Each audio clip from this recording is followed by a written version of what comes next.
In a telegenic flare of the African National Congress's own internal struggle for power, Deputy President Paul Mashatile has touched off a political firestorm by shouting publicly in Parliament that President Cyril Ramaphosa lied under oath and misled Parliament knowingly.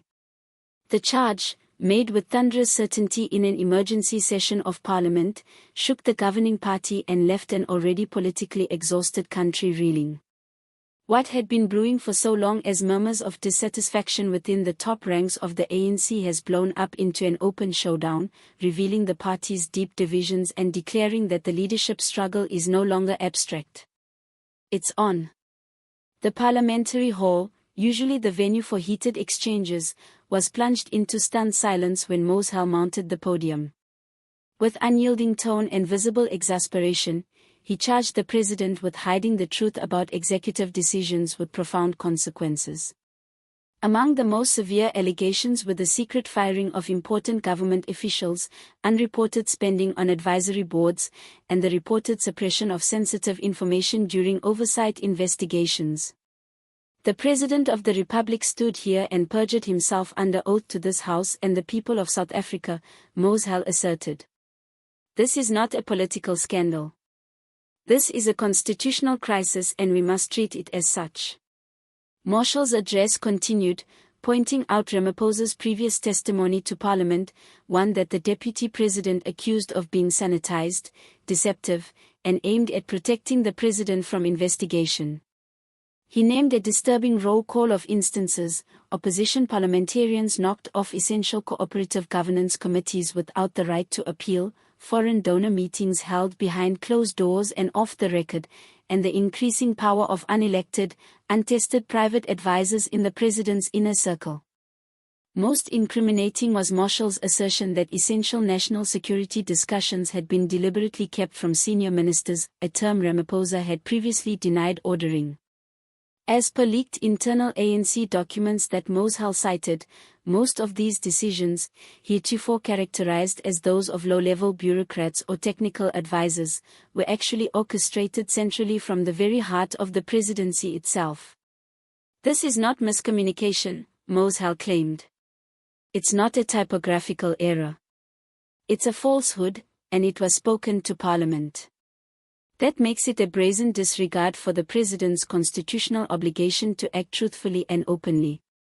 The chamber shook with whispers. Legislators, reporters, and members of the public viewing the live feed were left aghast. Never in South Africa since the collapse of apartheid has a deputy president so openly and strongly denounced an incumbent head of state. The admonishment was a landmark break in the ANC's culture of internal discipline, loyalty, and coordinated public statement.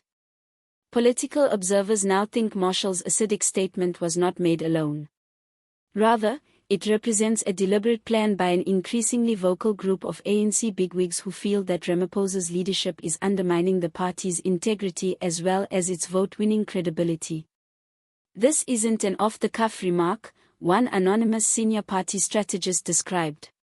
It's the end point of months, or maybe years, of disillusionment. Paul Mashatile is now the face of a rebellion that's been simmering for ages. That uprising seems to have support. Sources indicate Marshal's faction comprises disenchanted NEC members, former cabinet ministers, and provincial leaders who are angry with Ramaphosa's risk-averse and secretive approach to ruling. This is it. The gloves are off, another ANC insider added. Mashatile isn't just talking for himself. He's talking for a section of the ANC that feels Ramaphosa is now a liability. And this was always in the cards. The only question was when. Opposition leaders were quick to capitalize on the opportunity. Democratic Alliance, D8 leader John Steenhuisen released a strongly worded statement within hours: if the president has lied to Parliament under oath, that's a serious criminal offense. He needs to be investigated and, if found guilty, removed from office. No one is above the Constitution. Economic Freedom Fighters, EFF, leader Julius Malema used social media with an even more scathing condemnation: Ramaphosa lied. Mashatile outed him. Now he has to leave. While the president himself has been quiet, an address issued late on Friday night from the presidency sought to limit the damage. It referred to Marshall's charges as reckless, unfounded, and politically motivated. The address insisted that President Ramaphosa has at all times acted within the bounds of the Constitution and the law, and that any complaints raised will be dealt with through proper legal channels, not political theater. But behind the scenes, panic is apparently gripping the country. Presidential aides and lawyers are working round the clock to come up with a defense in case formal proceedings are triggered. The threat of a motion of no confidence hangs heavy over the presidency, with some ANC branches now openly questioning their allegiance to Ramaphosa. This is not a media scandal, political analyst Sabulai explained. This has the potential to be an impeachment crisis.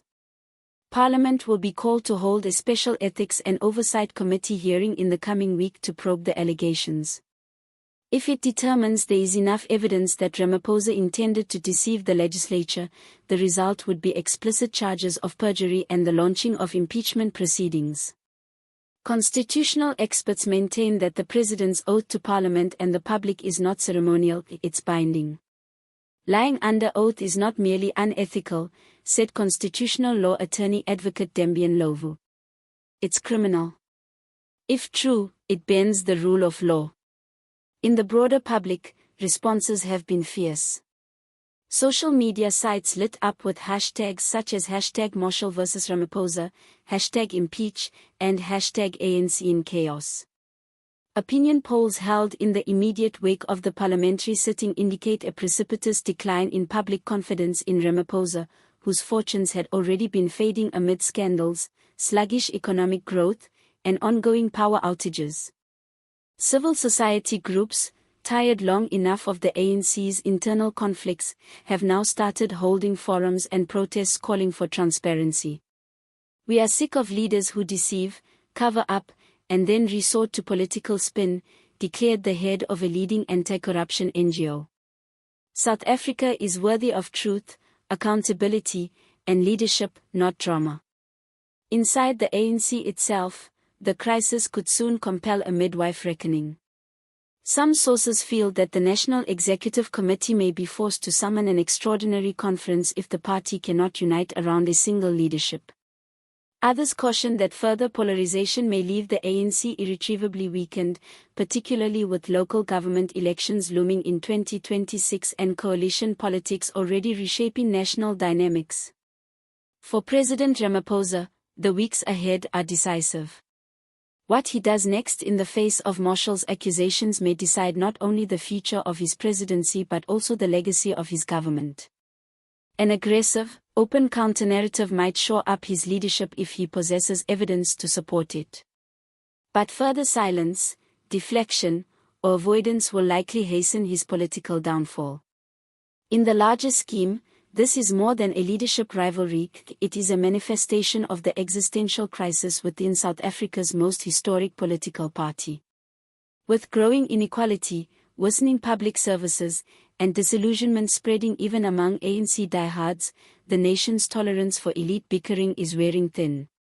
What started as a passionate speech in Parliament could well result in a seismic shift in South African politics. And as the stakes increase and the national constitutional fabric stretches to breaking point, one fact stands out: the era of covert dissent in the ANC is at an end. A storm has been unleashed, and the battle for South Africa's future leadership is underway in earnest.